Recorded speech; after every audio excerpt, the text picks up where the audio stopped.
का प्रतिष्ठित school don Bosco school, जो कि एफिलिएटेड है सीबीएसई से, जहां 10+2 तक के बच्चों को उच्चतम शिक्षा प्राप्त करते हैं। आपको बता दें, बीबी पाकर दरभंगा में कई वर्षों से प्रतिष्ठित स्कूल डॉन बॉस्को स्कूल में नए सत्र में आरंभ है। अपने बच्चों के भविष्य को करें उज्जवल, स्मार्ट बनाएं और बेहतर बनाएं। दरभंगा का प्रतिष्ठित स्कूल डॉन बॉस्को स्कूल, जो कि आपके बच्चों के फ्यूचर को बनाता है।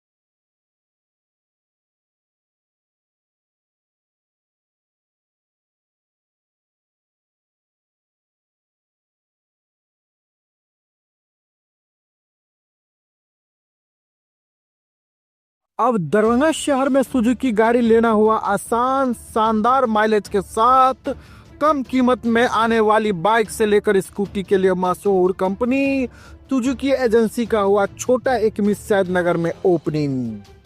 जी हाँ, जापान की मशहूर कंपनी सुजुकी अब दरभंगा के लोगों के लिए किफायती दर पर बेहतरीन गाड़ी उपलब्ध करवा रही है, जहां आप भी अब बेहतरीन माइलेज के साथ नया टेक्नोलॉजी वाला बाइक और स्कूटी ले सकते हैं।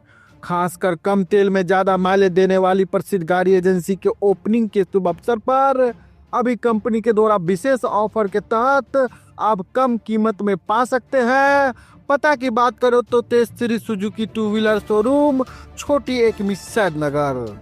सुजुकी का भी अपना स्लोगन है और हम एज ए डीलर भी कमिट करते हैं लोगों से कि Suzuki sales, service and spare सबों में अव्वल है, रहेगा और किसी भी तरह की असुविधा कस्टमर को नहीं होगी। कस्टमर सेटिस्फैक्शन हमारा मोटो है, एज ए डीलर कमिट कर रहे हैं। और ये सुजुकी का तो अपना ब्रांड है जो विश्व में एक विश्वसनीय नाम है, जो किसी से को बताने की जरूरत नहीं कि सुजुकी क्या है। दिल्ली पब्लिक स्कूल कादिराबाद दरभंगा परिसर में वार्षिक पुरस्कार वितरण एवं मातृ दिवस समारोह का आयोजन।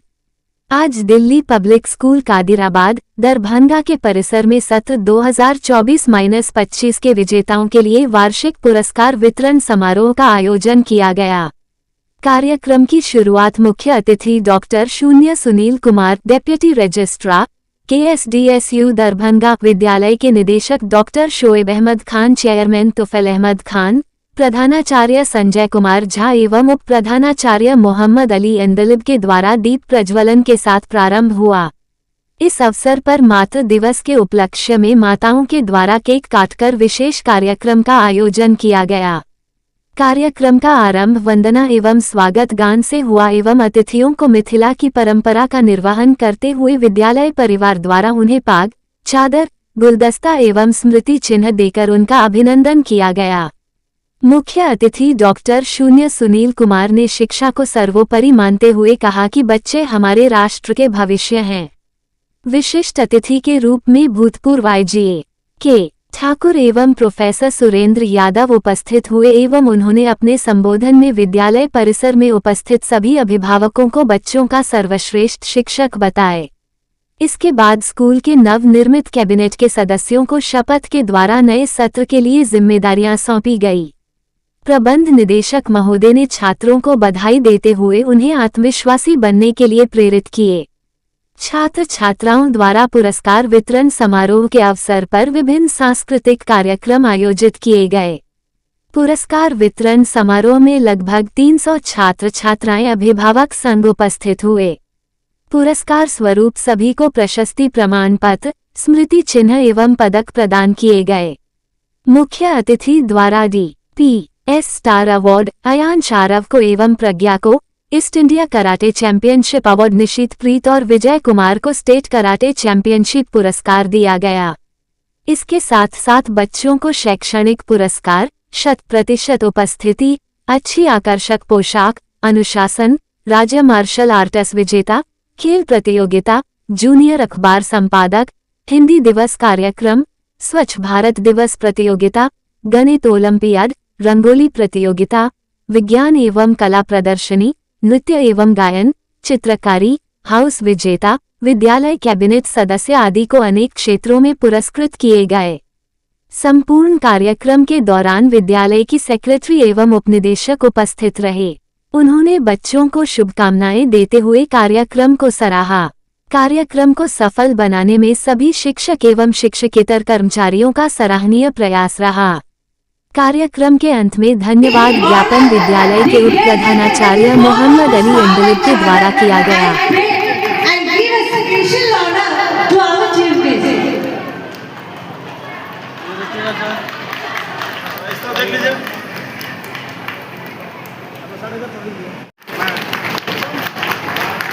Sir, Mr. Please, sir, we are here required on the stage, sir.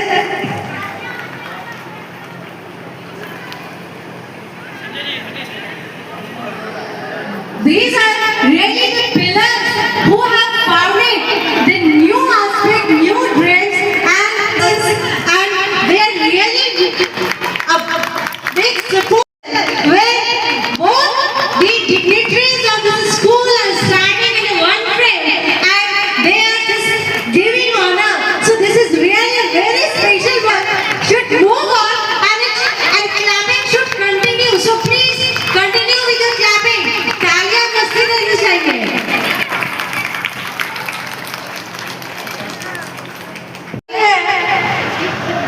आइए सब request. Now this is the honor of the Park and Chadar, which our MD sir, Chairman sir, Principal sir and Vice Principal sir is offering. थोड़ा पीछे आओ ना यार, तुम कर लो ना। A huge round of applause for this our special guest of honor.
Afzal Ahmad class 3A,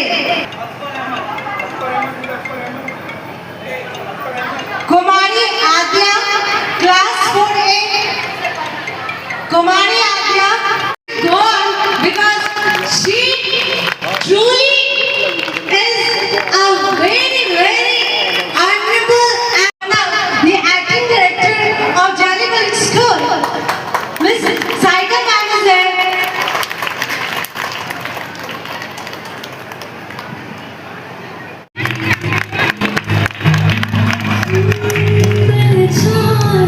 तेरी तू आज मेरा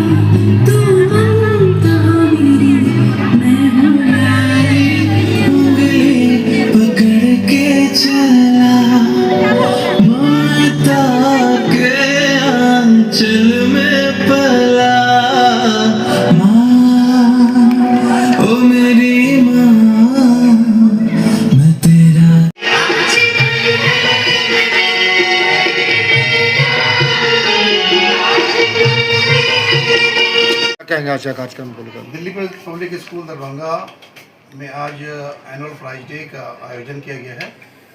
ये आयोजन प्रतिवर्ष किया जाता है क्योंकि बच्चे जो अपने अपने क्षेत्र में जो कुछ अच्छा कर पाते हैं, जैसे यहाँ पर बच्चे अलग अलग सब्जेक्ट में टॉपर हैं, या फिर बच्चे आपने देखा होगा कि बच्चे हमारे मार्शल आर्ट में नेशनल अवार्ड लेकर के आए हैं। इसी तरीके से बच्चे जिनका वेल यूनिफॉर्म है उसका बेस्ट अवार्ड मिलता है, डिसिप्लिन अवार्ड है, रेगुलर जो उनका अटेंडेंस है उसका अवार्ड मिलता है। तो बच्चों को जब वो अच्छा कुछ करते हैं तो उनको टाइम टू टाइम हम लोग जो है बूस्ट करते हैं। ये बूस्ट किया जाता है कि ताकि बच्चे जो है उनको प्रोत्साहित करते रहना चाहिए ताकि उनका मनोबल जो है वो हाई हो। तो इसीलिए इस तरह से अवार्ड लेने की जब उनके अंदर में ख्वाहिशें पैदा होती है तो बच्चे कोशिश करते हैं कि आज अपने स्कूल में अवार्ड मिल रहा है, कल उन्हें जिला में मिले, अपने राज्य में मिले और नेशनल स्तर पर उनको अवार्ड मिले। तो इस तरह से उनको बूस्ट करने के लिए ये आयोजन किया गया। साथ साथ आज मदर डे का भी आयोजन किया गया है, क्योंकि माँ का एक अहम रोल है और माँ जो है वो एक उनका एक बच्चों के लिए एक इतना बड़ा रोल होता है कि अपने बच्चों के भविष्य के लिए, उनके फ्यूचर के लिए माँ जो है अपने बच्चों को आगे बढ़ाती है और उनका बहुत बड़ा रोल होता है। इसलिए उनको भी आज अवार्ड यहाँ दिया जाएगा।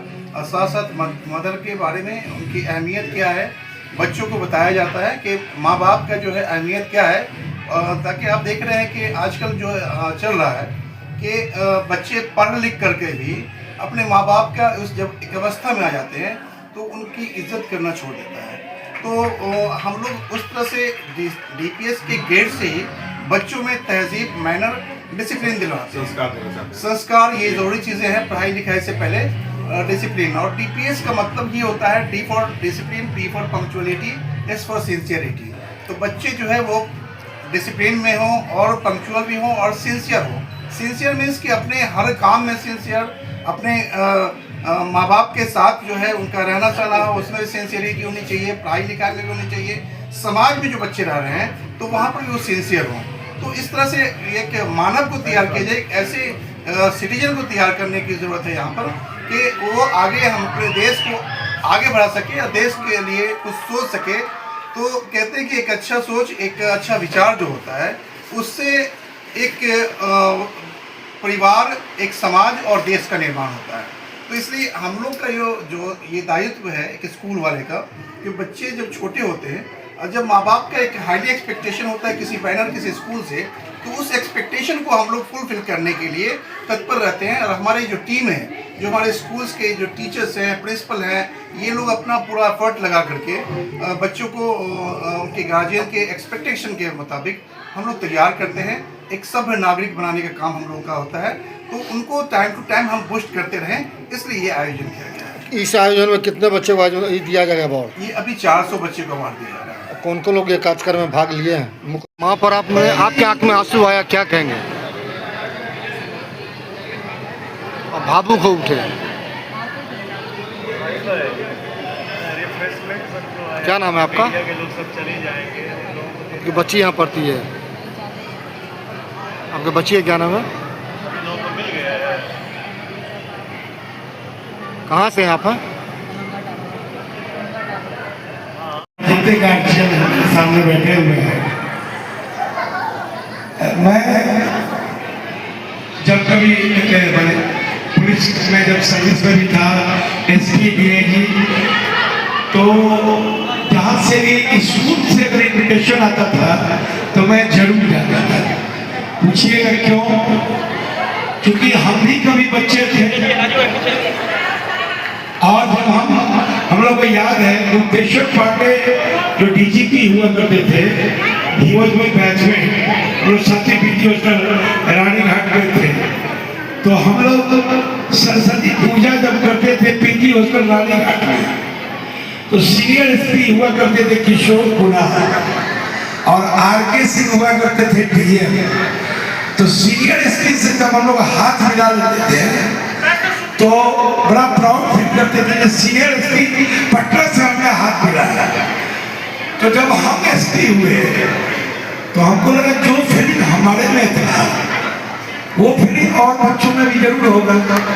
तो मैं हमेशा बच्चों के हौसला अफजाई के लिए जिस स्कूल में भी जब बुलाया जाता था मैं जरूर समय निकाल के जाता था। क्यों?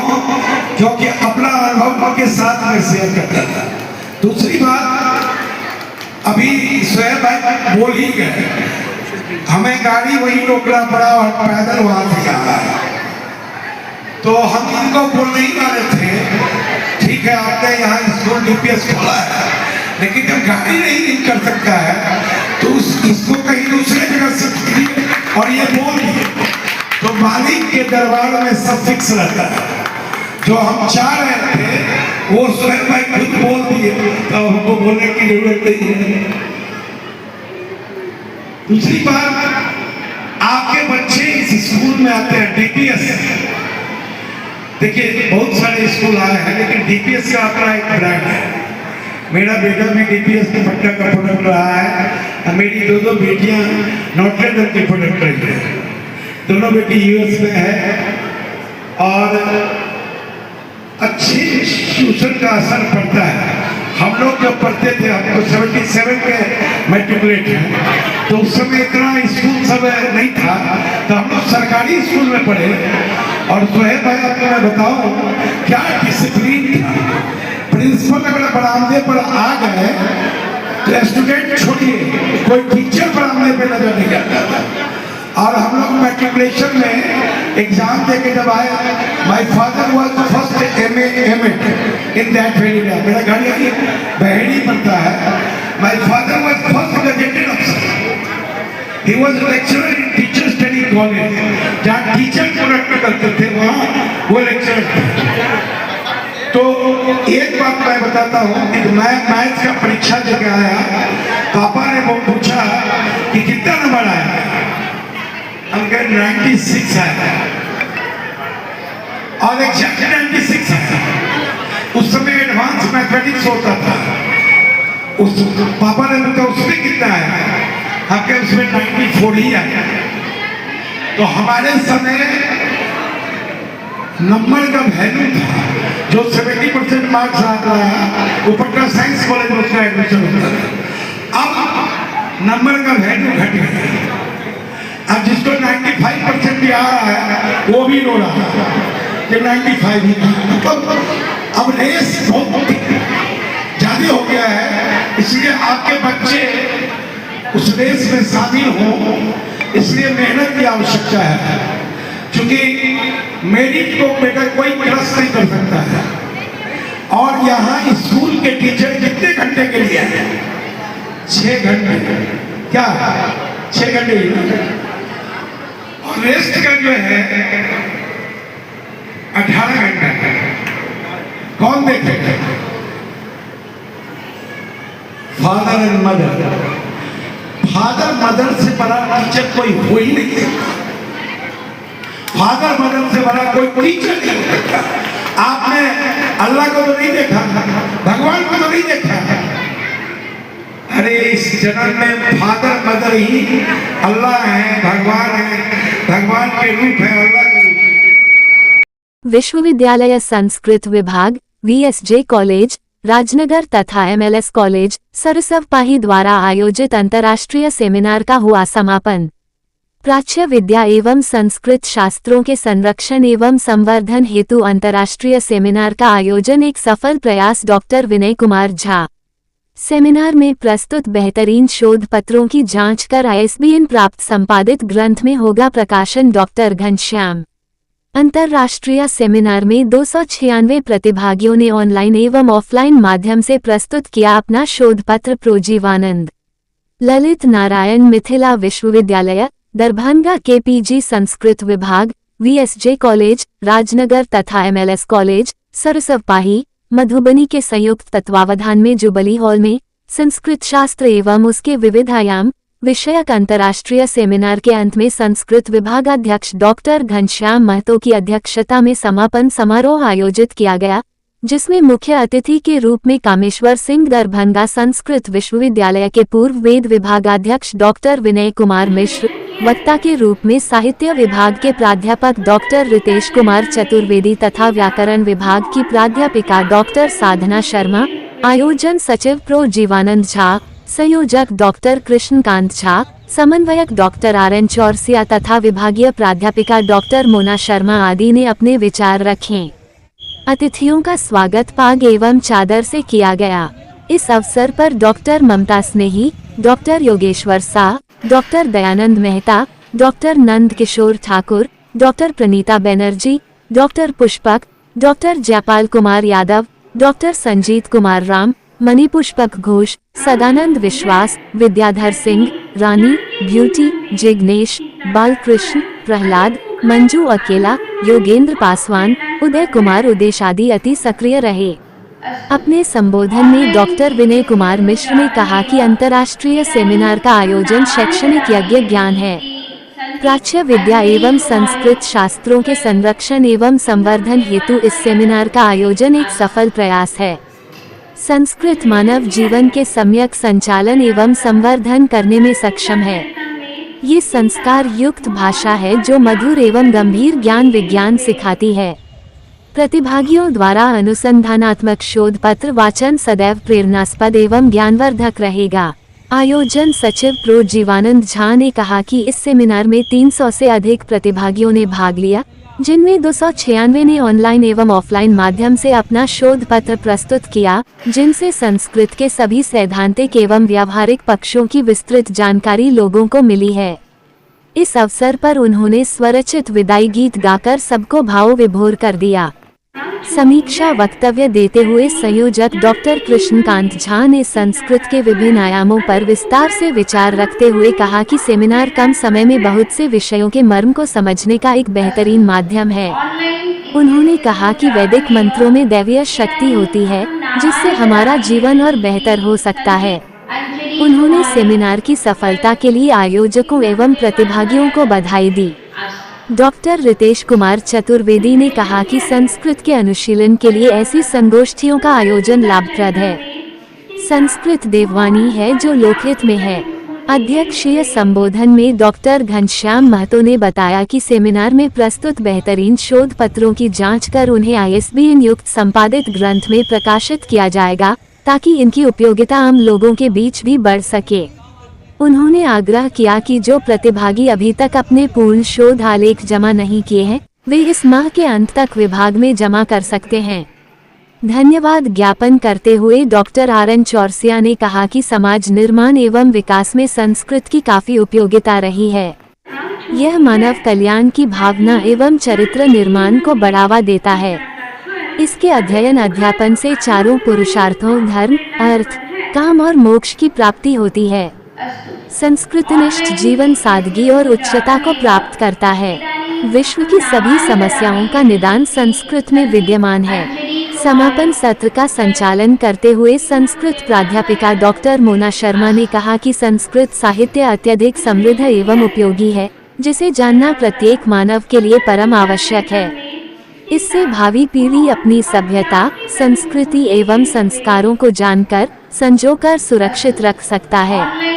समापन सत्र के पूर्व आज 2 तकनीकी सत्रों का भी आयोजन किया गया। प्रथम सत्र डॉक्टर विनय कुमार मिश्र की अध्यक्षता में हुई, जिसमें समन्वयक के रूप में डॉक्टर साधना शर्मा रही। वहीं दूसरा तकनीकी सत्र डॉक्टर RN चौरसिया की अध्यक्षता में हुई, जिसमें समन्वयक के रूप में डॉक्टर रितेश कुमार चतुर्वेदी रहे। सभी प्रतिभागियों को पत्र प्रस्तुति तथा सहभागिता प्रमाण पत्र दिया गया। समारोह का अंत सामूहिक राष्ट्रगान के गायन से हुआ।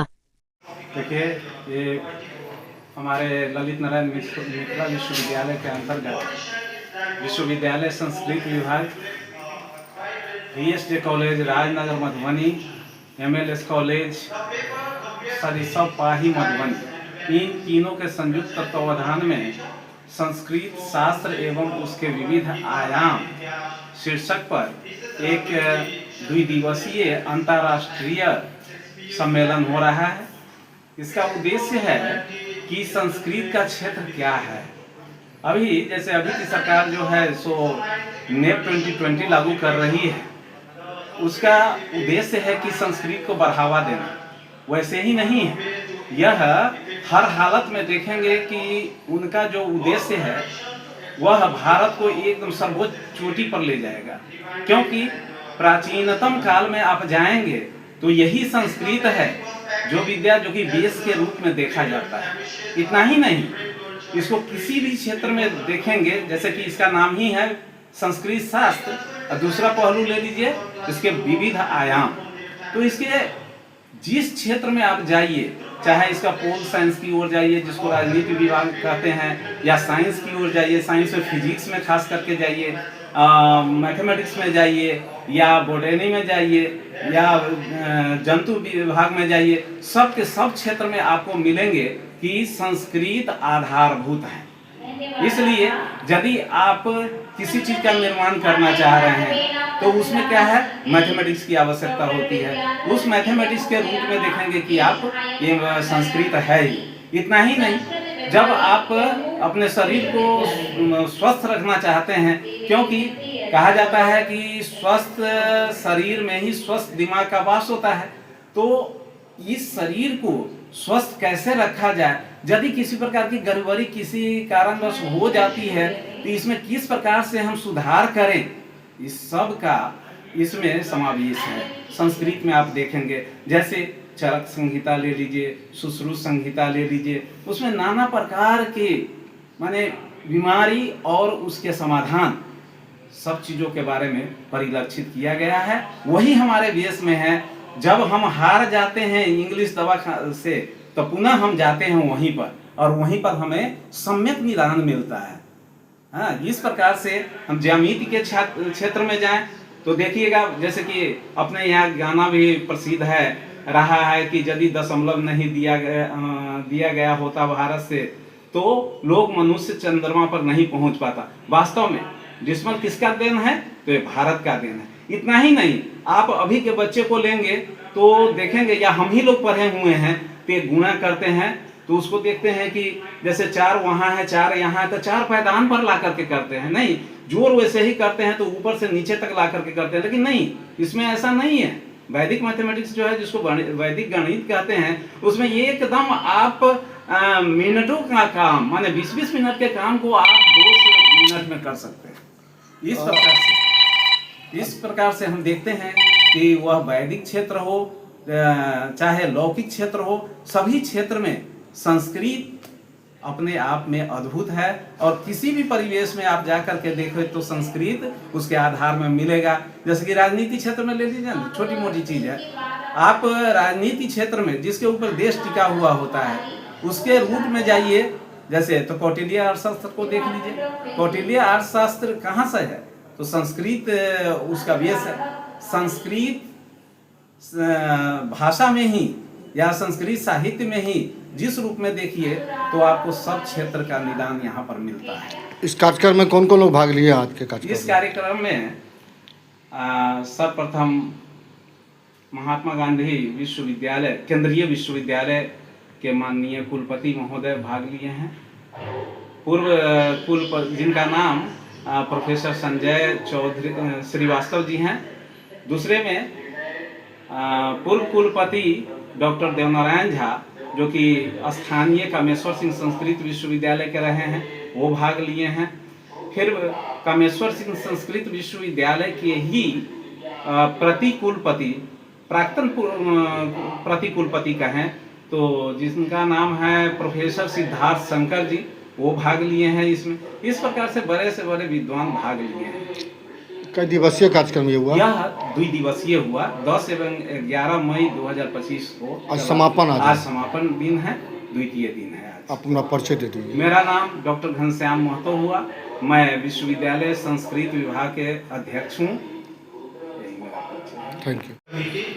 Especially respected chairpersons and coordinators for giving me opportunity to present my abstract at today's international seminar on scripture of Sanskrit Shastra and its various dimensions, organized by University Department of Sanskrit. AISA RY एवं दरभंगा नागरिक मंच के तत्वावधान में हुआ छात्र युवा महासम्मेलन दरभंगा 11 मई 2025।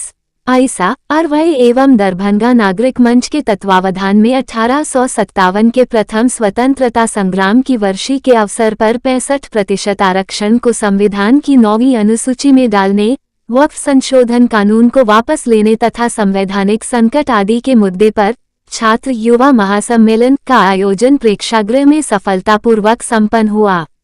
कार्यक्रम की अध्यक्षता दिनेश साफी नागरिक मंच, अशरफी राम नागरिक मंच, केसरी कुमार यादव किसान महासभा, पूनम सिंह आरवाई, रंजीत राम, बिपिन कुमार एवं सभा रोशनी की 7 सदस्यीय अध्यक्ष मंडली ने की। कार्यक्रम का संचालन आरवाई राज्य सह सचिव संदीप कुमार चौधरी ने किया। कार्यक्रम के आरंभ में आगत अतिथियों को बाबा नागार्जुन की सुप्रसिद्ध कृति बलचनमा भेंट कर सम्मानित किया गया। तदोपरांत आगत अतिथियों ने 1857 के अमर नायकों को पुष्प अर्पित कर श्रद्धांजलि दी। कार्यक्रम को संबोधित करते हुए मुख्य अतिथि भाकपा माले के राष्ट्रीय महासचिव का दीपांकर भट्टाचार्य ने कहा कि इस देश की राष्ट्रीय चेतना के निर्माण में 1857 के प्रथम स्वतंत्रता संग्राम की बहुत बड़ी भूमिका है।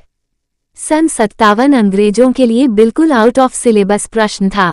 उन्हें ये यकीन ही नहीं हुआ कि हिंदू मुस्लिम सभी मिलकर औपनिवेशिक सत्ता के खिलाफ लड़ सकते हैं। तभी से अंग्रेजों ने दोनों धर्मावलंबियों को धार्मिक स्तर पर बांटना शुरू कर दिया। जिसे आज हम इस्लामोफोबिया कहते हैं, उसकी शुरुआत अंग्रेजों ने ही की थी।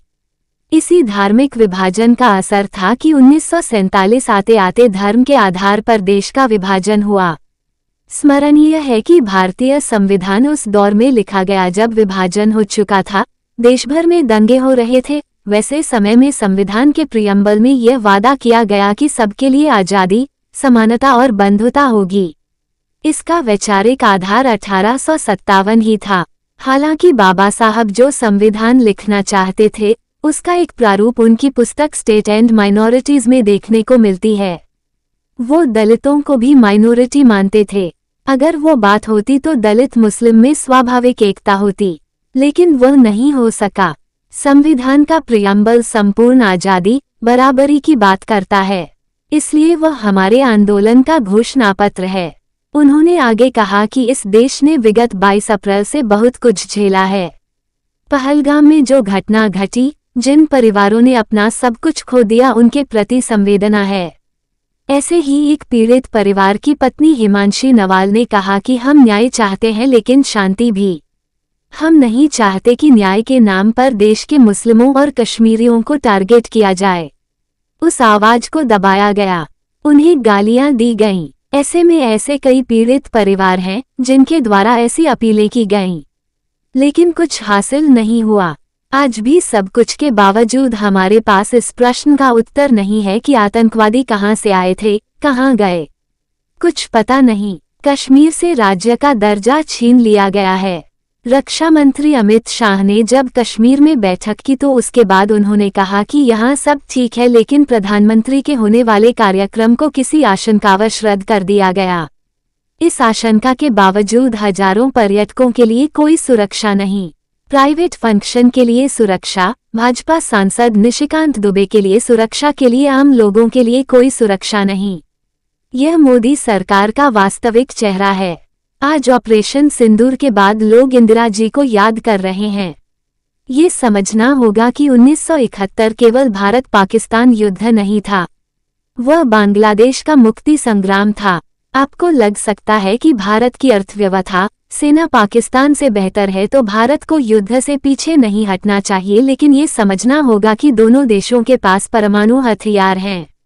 अगर उसका इस्तेमाल हुआ तो तबाही होगी। जिनका जंग से कोई लेना देना नहीं है, वो जंग को आईपीएल समझते हैं। इसलिए जंग को लेकर कोई हल्की बात देश के लिए खतरनाक है। हमें इंसाफ जरूर चाहिए। जो इंसाफ आप देखना चाहते हैं वो तो कुछ भी नहीं हुआ। युद्ध विराम हो, तनाव शिथिल किया जाए, वार्ता हो। कल जब सीजफायर हुआ तो इसकी घोषणा ट्रंप कर रहे हैं। उन्होंने ये भी कहा कि इस मुद्दे पर किसी न्यूट्रल जगह पर बातचीत होगी, जबकि शिमला समझौते के मुताबिक कोई तीसरा पक्ष भारत पाकिस्तान के बीच दखल नहीं दे सकता था, लेकिन अब अमेरिका सीधे दखल दे रहा। यह मोदी सरकार की विदेश नीति की असफलता है।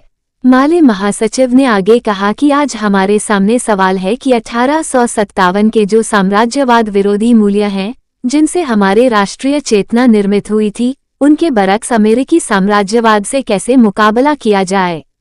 ट्रंप और उसकी नीतियों का विरोध किए बगैर कोई राष्ट्रवाद नहीं हो सकता।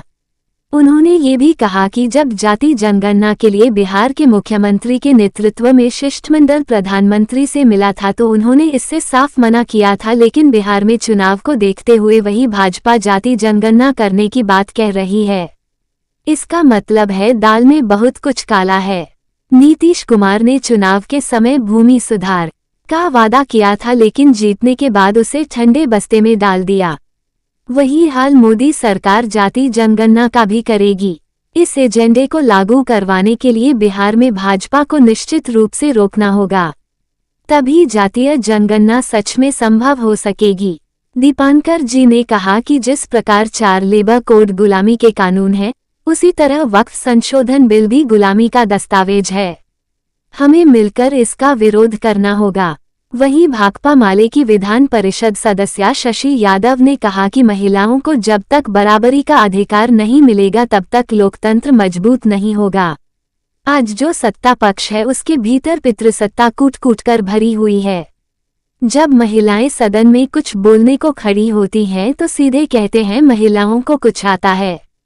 इन्हीं प्रश्नों के साथ जब हम आगे बढ़ते हैं तो कहते हैं कि हमने 35% महिला आरक्षण दिया आदि इत्यादि, लेकिन इस कड़वी सच्चाई को बिहार सरकार छुपा ले जाती है कि बिहार में महिलाओं को सबसे सस्ते श्रम के रूप में इस्तेमाल किया जा रहा है।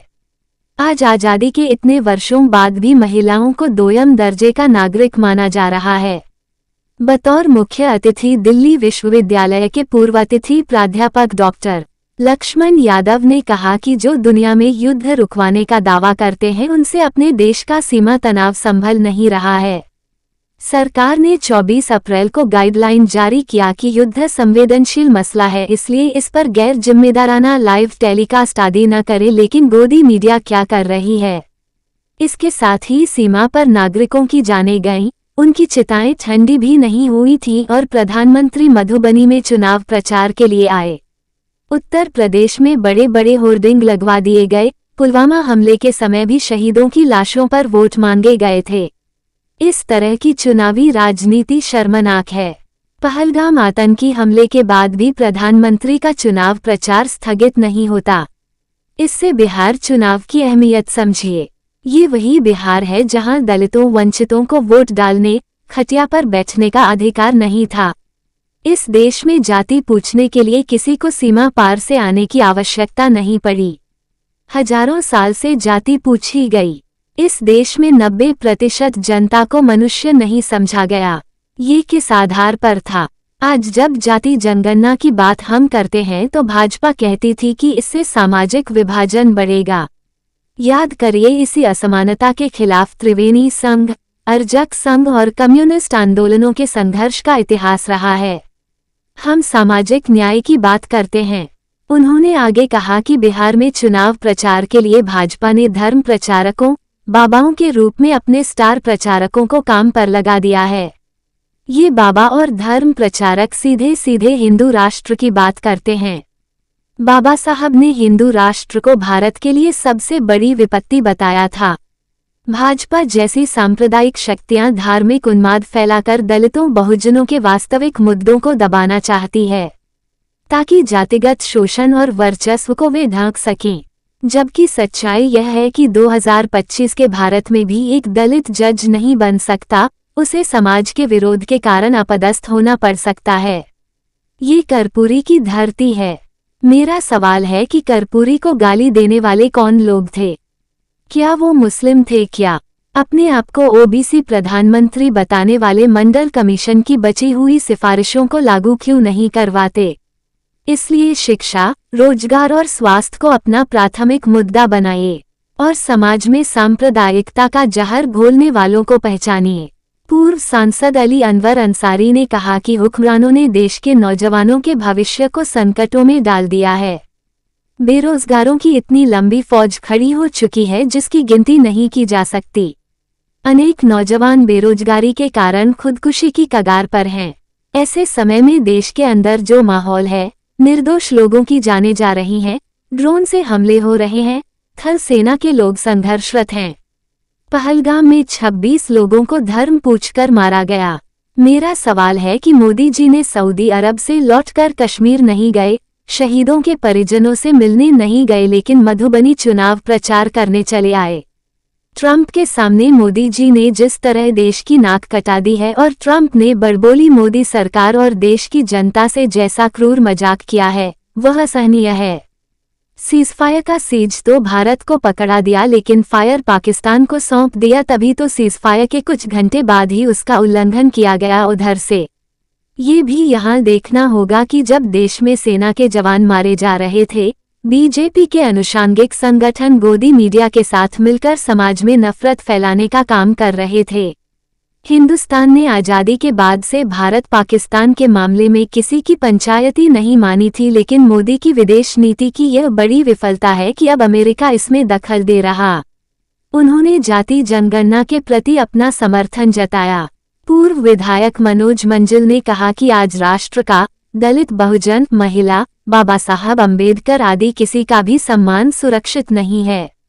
संसद में कहा जाता है कि अम्बेडकर रटने से कुछ नहीं होगा, लेकिन ये बताना जरूरी है कि इस देश के करोड़ों दलित बहुजन जब अम्बेडकर का नाम लेते हैं तो उन्हें शक्ति मिलती है, प्रेरणा मिलती है। उन्होंने आगे कहा कि जब राष्ट्रीय स्तर पर जातीय जनगणना होगी तब सच्चाई सामने आएगी कि किसके पास पूंजी है, किसके पास नौकरी है, कौन भूमिहीन है।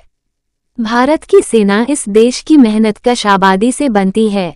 ये भी याद रखना होगा कि इसी भाजपा सरकार ने 2 लाख सैन्य पदों को कम कर दिया, अग्निवीर जैसी योजनाएं लेकर आई।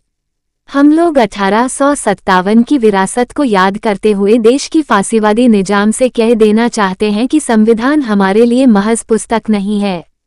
ये सवाल लोकतंत्र और हक अधिकार बचाने का है।